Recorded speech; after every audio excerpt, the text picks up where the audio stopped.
Under the early Caliphates, Jind was a term for a military division, which became applied to Arab military colonies in the conquered lands and, most notably, to the provinces into which Greater Syria was divided.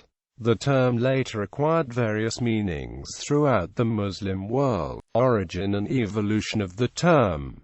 The term Jind is of Iranian origin, and appears in the Quran to designate an armed troop. Under the Umayyad Caliphate it came to be applied in a more technical sense to military settlements and districts in which were quartered Arab soldiers who could be mobilized for seasonal campaigns or for more protracted expeditions, as well as the corresponding army corps. Gradually, however, and aside from its technical use for the provinces of Syria, the term acquired a broader meaning of the entire armed forces of a state. Thus, one of the caliphal fiscal departments, the Divan al-Jind, administered the pay and provisions of the army. In addition, the geographers of the 9th–10th centuries used the term ajnad as an equivalent of Amzar, large towns. Syria. The most notable use of the term was in Syria, where already the Rashidun Caliph Abu Bakr is credited with dividing the region into 4 ajnad, HIMs: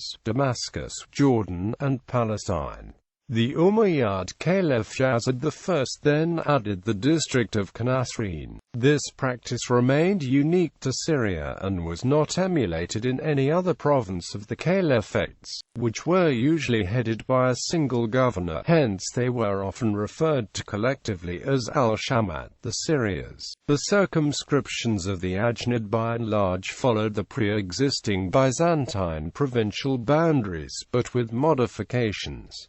As K.Y. Blankenship notes, their inception as elements of a system of military defense, aimed at safeguarding control over Syria and defending against any Byzantine assault, is evident by the placement of the new provinces' capitals at even distances from each other, to function as control and mobilization centers, and securely in the interior, far from any seaborne attack. The army corps of the Ajnad of Syria comprised exclusively Arabs, who received a regular salary drawn from the income of the land tax, in addition to which they received land grants.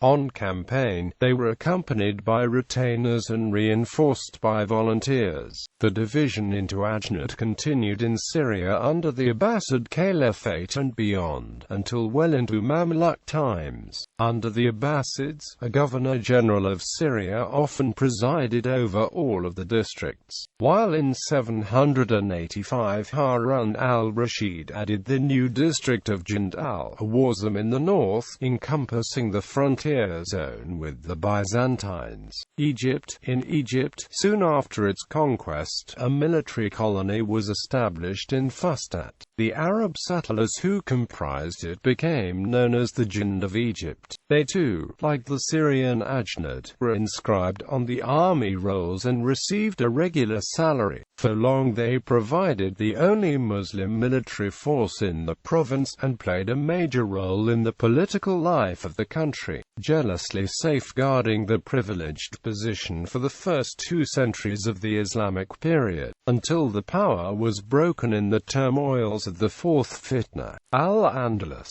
The Jind system in some form seems to have been introduced in Muslim Spain as well. In 742, the troops involved in the ongoing conquest of the peninsula were allotted lands in 9 districts. By the 10th century, the term Jind came to encompass these men alongside the enlisted volunteers as distinct from foreign mercenaries.